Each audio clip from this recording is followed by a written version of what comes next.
Okay. Hello, everyone. Thank you, Carlo. Hey, welcome. Thank you. But I bet. Voi mi permetterete, ma con Mathew io parlo in inglese, eh? So, let's get it on. Let's get it on. Right, so, before managing Destiny's Child, you spent about a decade at Xerox. Then one day, you stepped out of corporate America, walked into a recording studio to meet a group of young kids that nobody knew yet. What did you see that made you bet your entire successful career on them? Well, I had been in corporate America for 20 years and actually in technology, selling MRI, CT scanners, neurosurgical specialists. And the girls were young. They were 11, 12 years old. They got on Star Search, which is like American Idol, and they lost. And as a dad, I just went to support. They had management at the time, but when they lost, I saw a lot of things that the management didn't understand. And I thought I would step in. And I went back to school. And I always say, I used to sit right where you're sitting right now. I used to go to every seminar that I could. I wanted to soak up all the knowledge and use what I had learned in corporate America. When I went to the music industry, it looked really foreign to me. There was a lot of things missing, especially the branding, how to build a brand. It's very interesting because we share exactly the same path. I also come from managing from telecom. So looking into something new, which is for both of us, music, looking from the outsider's view into something that the insider doesn't notice anymore. It's, it brings something fresh. So what you built with Destiny's Child and then with Beyoncé's solo career was the direct relationship with their community, with people that felt the music personally theirs before brand strategy was a department, before social media even existed to confirm it. How did you build that? Well, I'm a technical guy, and can we get some sound and a monitor so I can hear you? Because I'm getting a lot of delay. Could you ask that question again? How did you build the relationship, the brand management of Destiny's Child and Beyoncé before this was a normal practice in the industry? Yeah. Again, it goes back to building a brand and brand development. And what differentiated Destiny's Child from all the other girl groups that were out at the time. Everywhere from the style of singing that Beyoncé developed, that really fast style of singing, all the way to imaging, but importantly, it was strategic partnerships. You see, Columbia Records had a marketing budget of, let's say, $1 million.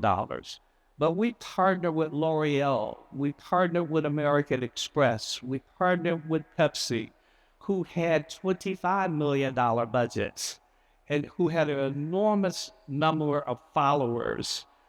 So we knew we did everything we're doing today with AI. We just did it manually. AI has effectively helped us what would take us a month to do, we can now do in 2 minutes. Right. And then after this, digital streaming comes. Digital streaming means, for example, Spotify, 750 million users. And it can tell you exactly what each one of them has played, has skipped, and when did they do that. But they cannot tell you the name of one of those fans.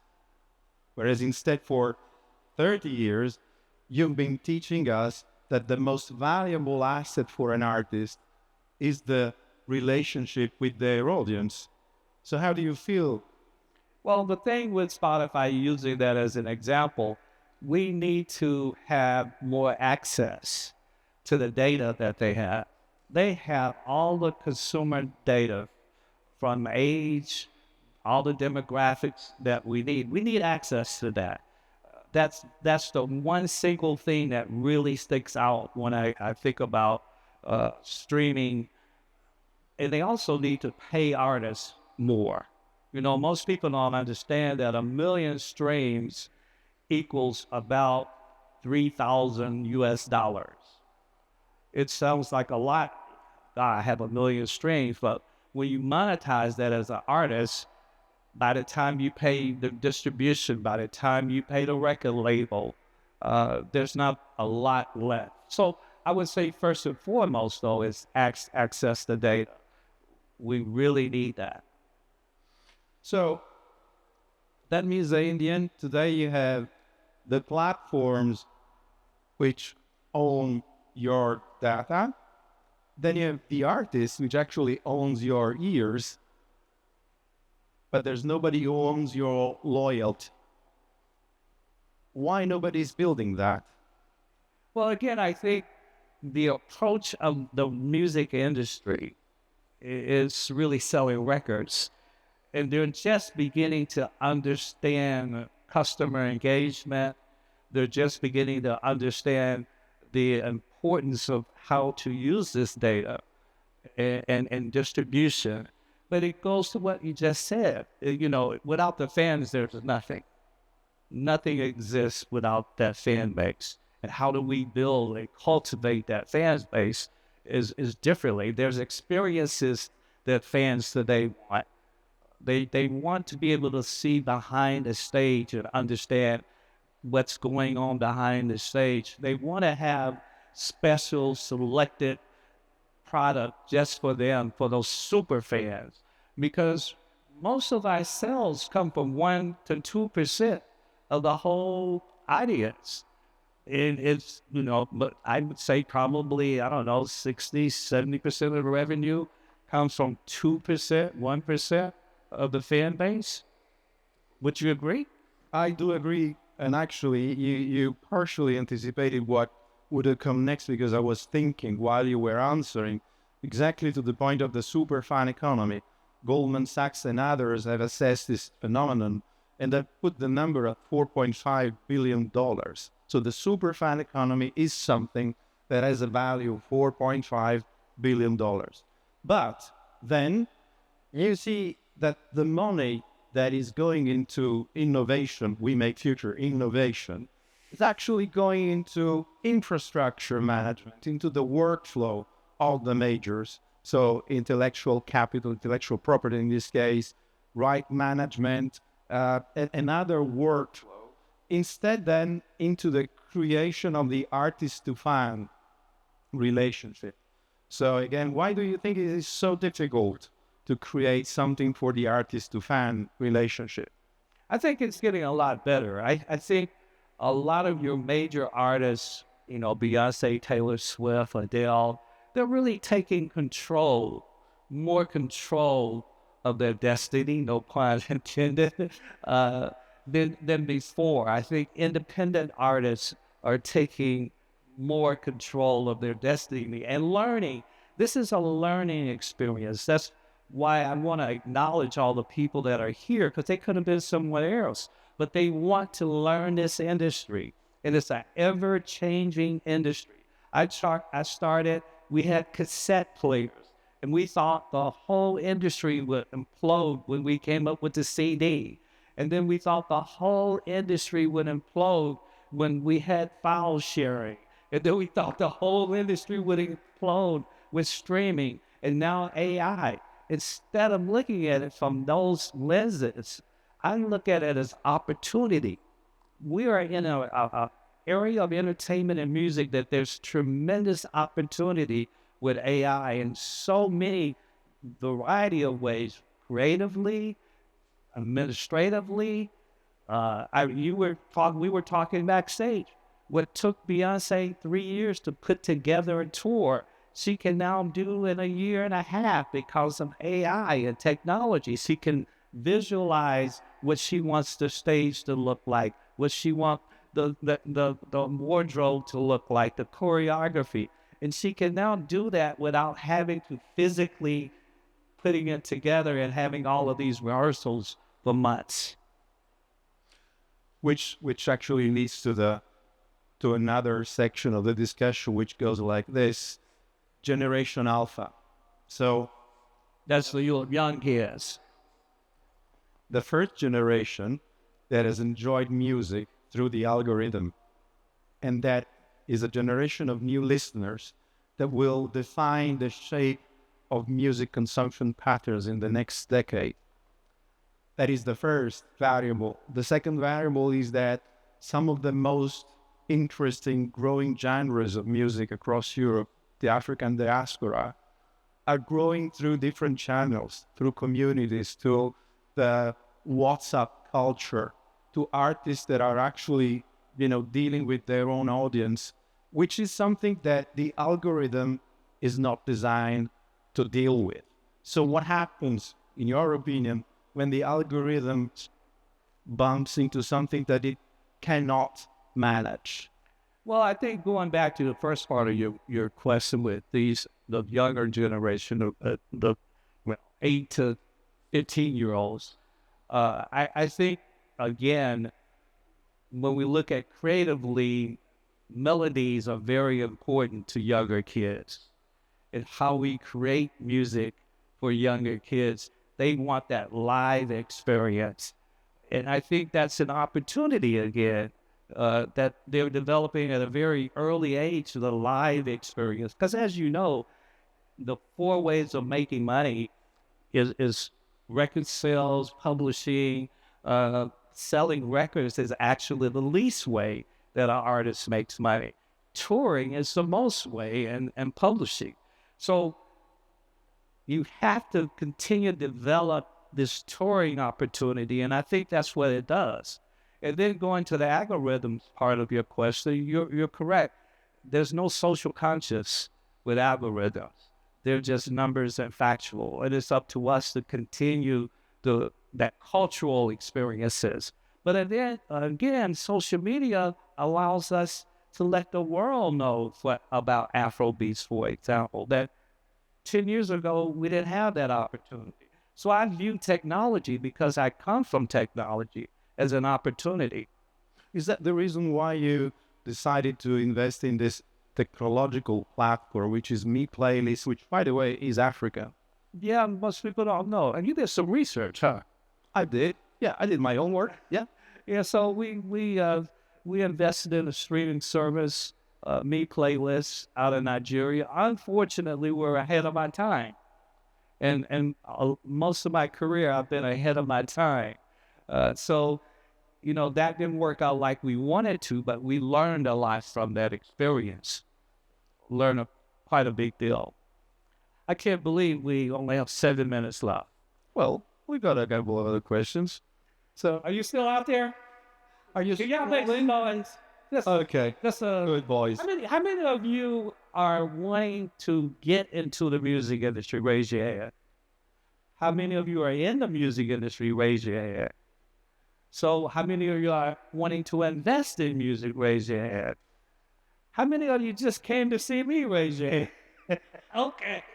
Some hands are rising, and that's actually another interesting point. You're teaching education, which is the third life. Let me call it this way: from Xerox to music to now education in music, but it's this other angle. And you did it putting a foothold in Europe, in London College of Contemporary. Most people don't even know that. I've been at academia for 20 years, and 5 years I taught in London. It will be announced next year. Alta Academy in Milan. I will be the president of that university, and looking forward to spending more time in Italy. But I want to go back to something you said earlier. when I got into the music industry and had the opportunity to build the brand of Destiny's Child, I had this idea, how could I scale that more? So in the second album, I came up with this idea that each of the ladies bought into. We had a Destiny's Child album and then a solo album of each one of them. Another Destiny's Child album, another solo album. So we did 3 solo albums of each one of the ladies through Destiny's Child, which allowed us to scale. Because without Destiny's Child, there'd be no Beyoncé. You know, Michelle Williams has been on Broadway now for about 15 years.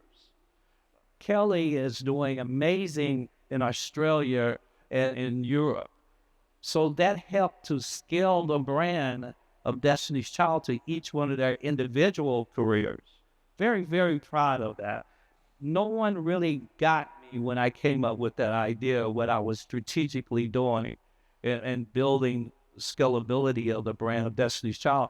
In America, we have just started with Candlelight Fever. Are you familiar with them? So I just in a joint venture, we're doing a just Destiny's Child iconic reimagined tribute, a string tribute to them. So we're continuing to monetize the brand of Destiny's Child in a very unique way.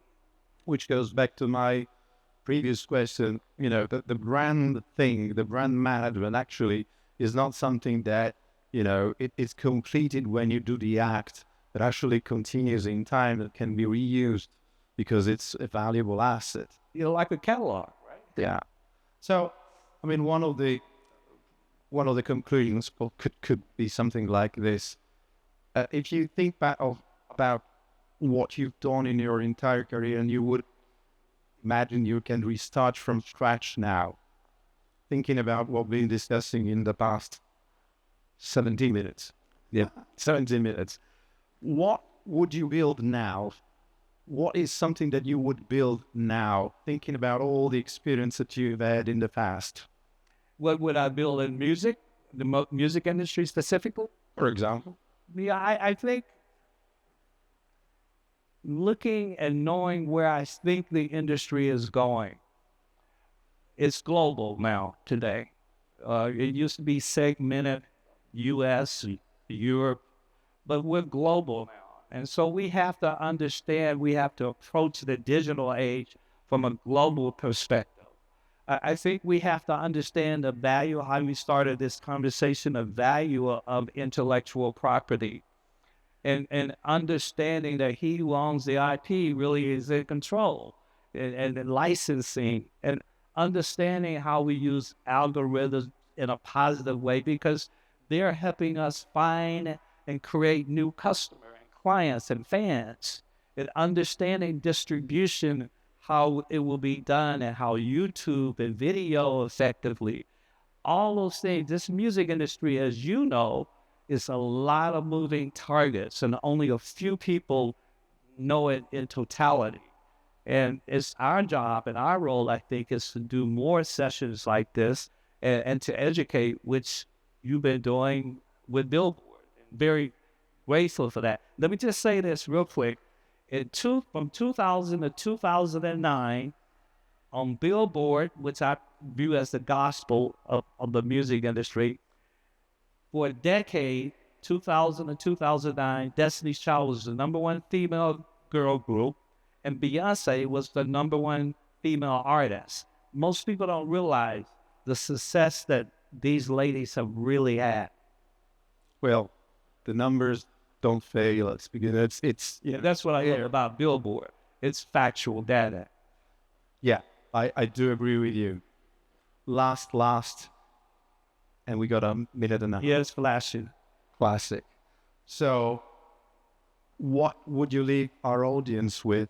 Something, a message or a notion or an idea that is something that you think is unknown to them until now. When they walked in this morning, they wouldn't have expected. What do you think they should know? It's something I always say, and I'm not coming from a religious standpoint. I respect that. But I was once in L.A. going down an escalator, and a nun from Mexico gave me a card. And that's what I always leave people with. On the back of that card, it said, pray not for a life free from trouble. Pray for triumph over trouble. For what you and I call adversity, Allah, God, whatever name you use, what we call adversity is truly opportunity. And I ask the audience to stop looking at adversity and change as negative, but view it as an opportunity. And as we go into this new world of AI, what a great opportunity we all have. Don't fear. No fear. No fear. Mathew Knowles. Thank you all. Great job. Swiss talk. Thank you, my wife, Gina. Mathew Knowles. All right. We did this. We did it. Thank you. Hey, great job. Thank you, Carlo Durante. Thank you, Mr. Knowles. What a pleasure have you here. I lock Cosmano somewhere because I can't miss this moment. I really want to be with you on the stage and call for the awards that WMF prepared for you.